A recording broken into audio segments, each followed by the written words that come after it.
Hello नमस्कार दोस्तों, स्वागत है आप सभी का आईटीआई के कमलेश विश्वकर्मा यूट्यूब चैनल पे। तो फ्रेंड्स फाइनली आप लोगों का यहाँ पर आईटी इलेक्ट्रीशियन थ्योरी का यहाँ पर वेरी मोस्ट इंपॉर्टेंट क्वेश्चन का क्लास आप लोगों का सीबीटी परीक्षा की तैयारी के लिए आप लोगों का आ चुका है। तो जितने भी छात्र नए हैं सबसे पहले इस वीडियो को शेयर कर दे अपने व्हाट्सएप फेसबुक इंस्टाग्राम ग्रुप में, ताकि और भी स्टूडेंट यहाँ पर जुड़ पाएँ, आईटीआई की सीबीटी परीक्षा की अच्छी तैयारी कर पाएँ।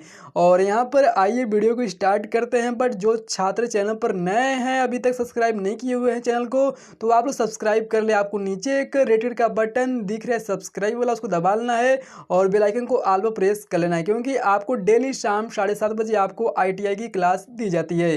तो आइए वीडियो को स्टार्ट करते हैं। आपका यहाँ पर फर्स्ट क्वेश्चन दिया गया, ट्रांसफार्मर का मान बदलने के लिए प्रयोग होते हैं। और यहाँ पर आपके ऑप्शन है, ए है वोल्टेज, बी है फ्रीक्वेंसी, सी है पावर, डी है पावर फैक्टर।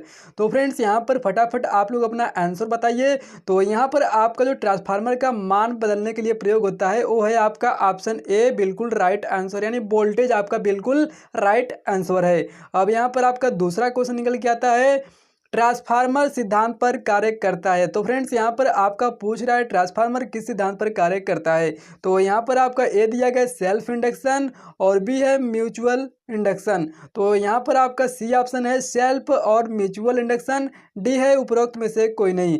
तो आप लोग इसका फटाफट आंसर बताइए। तो फ्रेंड्स यहाँ पर आप लोगों का जो सेकंड क्वेश्चन का आंसर जाता है वो आपका सी बिल्कुल राइट है, यानी सेल्फ और म्यूचुअल इंडक्शन बिल्कुल राइट आंसर है। अब यहाँ पर आपका थर्ड क्वेश्चन निकल के आता है, इलेक्ट्रिक पावर एक वाइंडिंग से दूसरे वाइंडिंग में ट्रांसफर होती है। तो यहाँ पर आपका जो ए ऑप्शन है इलेक्ट्रिकली, और बी है मैग्नेटिकली, और सी है शारीरिक रूप से, और डी है उपरोक्त में से कोई नहीं। तो फ्रेंड्स यहाँ पर जो आपका इलेक्ट्रिक पावर एक वाइंडिंग से दूसरे वाइंडिंग में वो आपका मैग्नेटिकली द्वारा आपका ट्रांसफर होता है। तो इसलिए आप लोगों का जो बी ऑप्शन है बिल्कुल राइट आंसर है।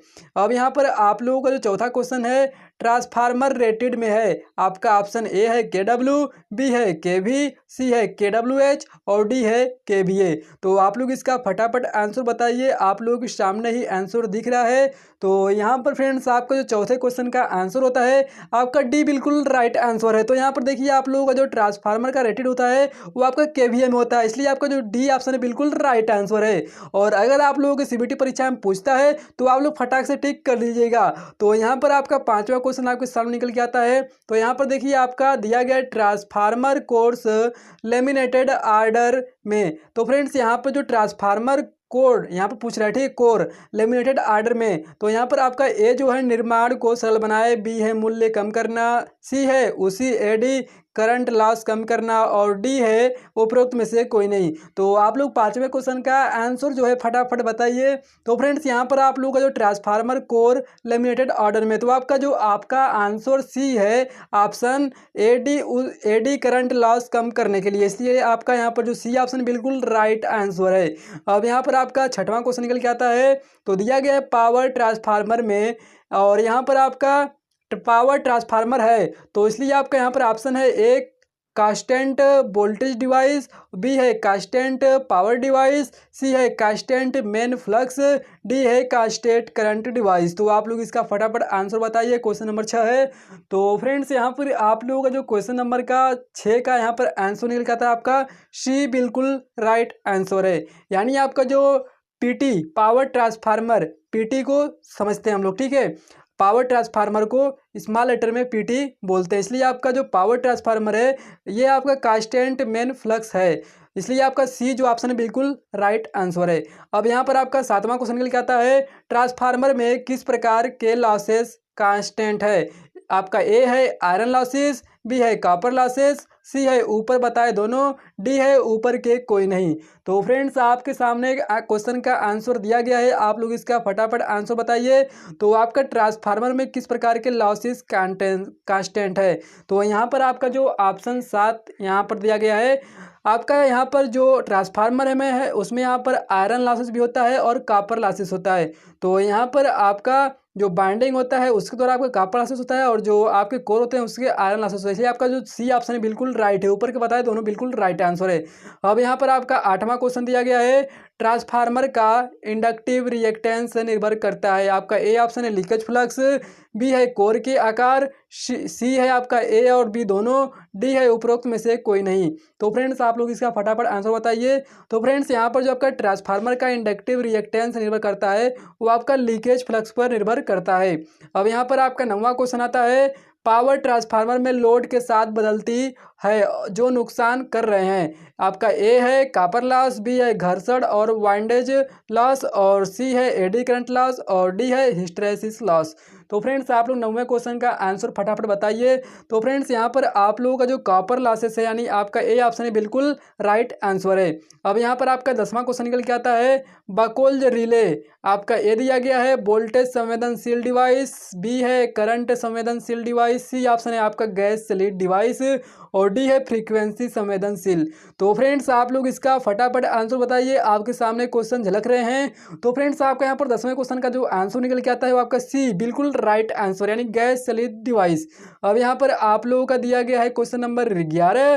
तो यहाँ पर स्कॉट कनेक्शंस में ट्रांसफार्मर 86.5% उसकी पर काम करते हैं। तो आपका ए ऑप्शन है रेटेड पावर, बी है रेटेड वोल्टेज, और सी है रेटेड करंट, और यहाँ पर आप लोगों का उपरोक्त में कोई नहीं, डी ऑप्शन दिया गया है। तो आप लोगों का 11वां क्वेश्चन का जो आंसर है वो आपका रेटेड करंट बिल्कुल राइट आंसर है। अब यहाँ पर आपका 12वां क्वेश्चन निकल के आता है, प्रैक्टिकल फार्म करंट ट्रांसफार्मर की आपका ए दिया गया है वोल्ट मीटर, बी है मीटर पर क्लिप ऑन मीटर, और सी ऑप्शन दिया गया ओम मीटर, और डी है पोटेनिया मीटर। तो आप लोगों का प्रैक्टिकल फार्म करंट ट्रांसफार्मर की यहाँ पर आपके ऑप्शन दिए गए हैं, आप लोग फटाफट आंसर बताइए। तो फ्रेंड्स यहाँ पर जो आपका 12वें क्वेश्चन का आंसर है आपका बी बिल्कुल राइट आंसर है यानी मीटर पर क्लिप और क्लिप ऑन मीटर आपका बिल्कुल राइट आंसर है। अब फ्रेंड्स यहाँ पर आप लोगों का 13वां क्वेश्चन निकल के आता है, आयल का ट्रांसफार्मर में करना मीन्स आयल जो है ट्रांसफार्मर में क्या कार्य करता है। तो आपका ए ऑप्शन है कूल, बी है इंसुलेटेड और कूल, और सी है लुम्ब्रिकेंट, और डी है उपरोक्त में से कोई नहीं। तो फ्रेंड्स ये जो क्वेश्चन है आपके माइंड में पहले से ही भरा हुआ है, तो आप लोग इसका फटाफट आंसर को उजाला में रखिए, आप लोग फटाफट आंसर बताइए।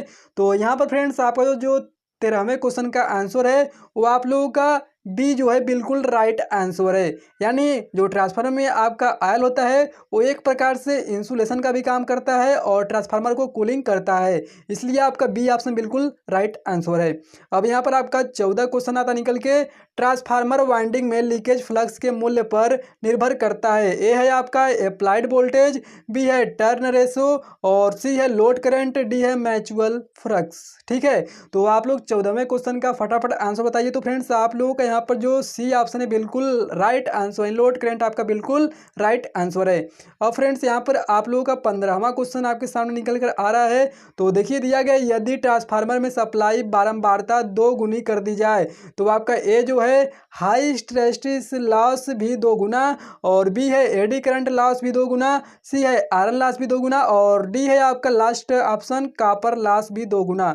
तो फ्रेंड्स आपका 15वां जो क्वेश्चन है बिल्कुल यहाँ पर आप लोग आंसर बताइए इसका। तो फ्रेंड्स आपका इसका जो आपका ए ऑप्शन दिया गया है हाई स्ट्रेसिस लॉस भी 2 गुना, तो आपका बिल्कुल राइट आंसर है।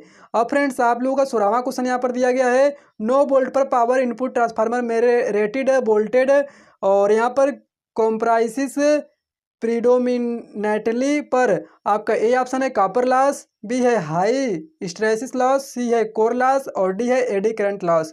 तो यहाँ पर आपका जो 16 क्वेश्चन का आंसर है ये आप लोगों का सी बिल्कुल राइट आंसर है। अब यहाँ पर आपका 17 क्वेश्चन है, ट्रांसफार्मर में आमतौर पर इंसुलेटेड और कूलिंग मीडियम प्रयोग होता है। आपका ए है मिनरल ऑयल, बी है पानी, सी है कुकिंग ऑयल, डी है वेजिटेबल ऑयल। तो फ्रेंड्स आप लोगों का जो यहाँ पर ट्रांसफार्मर में आमतौर पर इंसुलेटिंग और कूलिंग मीडियम का प्रयोग होता है। तो फ्रेंड्स आपके सामने ही इसका आंसर दिख रहा है, आप लोग फटाफट बताइए आंसर। तो फ्रेंड्स आप लोगों का 17वें क्वेश्चन का जो आंसर है आपका ए बिल्कुल राइट आंसर यानी मिनरल ऑयल आपका बिल्कुल राइट आंसर है। अब यहाँ पर आपका 18वां क्वेश्चन निकल के आता है, ट्रांसफार्मर ऑयल से होना चाहिए। ए है नमी, बी है कीचड़, सी है गैस, डी है सल्फर। तो फ्रेंड्स आपका 18वें क्वेश्चन क्वेश्चन का जो आंसर आप लोगों का है ए आपका बिल्कुल राइट आंसर है, यानी ट्रांसफार्मर आयल से नमी होना चाहिए। अब यहाँ पर आप लोगों का 19वां क्वेश्चन आ रहा है निकल के, सांस में प्रयोग किया रासायनिक है। तो यहाँ पर आपका सोडियम क्लोराइड, बी है सिलिका जेल, सी है सिलिका सेड और डी है कॉपर सल्फेट। तो यहाँ पर आपका 19वें क्वेश्चन का जो आंसर बी है आपका बिल्कुल राइट है आंसर है, यानी ट्रांसफार्मर में प्रयोग रासायनिक क्या है, तो सिलिका जेल आपका प्रयोग होता है, इसलिए आपका बी बिल्कुल राइट आंसर है।